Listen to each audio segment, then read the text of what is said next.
আইন ও সালিশ কেন্দ্রের পক্ষ থেকে অ্যাডভোকেট সৈয়দা নাসরিন এবং আমি মোহাম্মদ শাহিনুজ্জামান আমরা এই লিগাল নোটিশটা দিয়েছিলাম। এই যে শোন অ্যারেস্টের যে বিষয়টা, এটা হলো একদম পুরোপুরি আইনের ব্যত্যয় করে এটা করা হচ্ছে এবং এটা সংবিধান এবং মানবাধিকারের চরম ব্যত্যয়।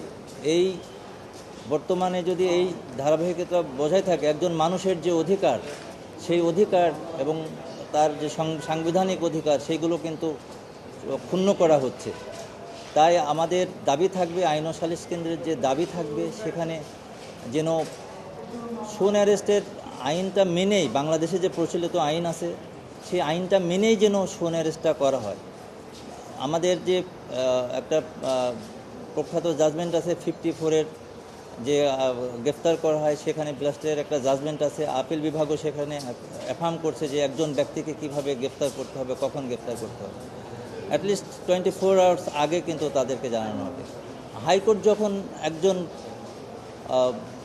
মানুষকে যখন বেল দিচ্ছে, তখন সে তার অধিকার যেটা আছে, তার এই বেলটা যে সে যে জামিনে বের হয়েছে ভোগ করবে, সে যে আইনের কাছে আশ্রয় নিয়েছে, সেটা কিন্তু সে ভোগ করতে পারছে না শুধু এই শোন অ্যারেস্টের জন্য।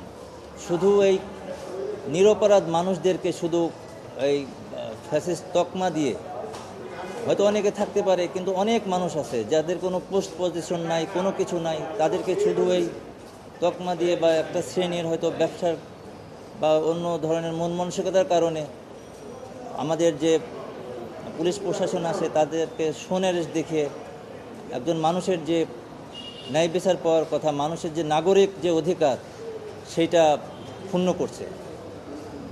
যেটাই পুলিশে বলতে চাই যে রাজশাহীর যে ডিআইজি সাহেব যে চিঠিটা প্রত্যাহার করে নিয়েছেন, এটা আইনের প্রতি শ্রদ্ধা দেখিয়েই নিয়েছেন।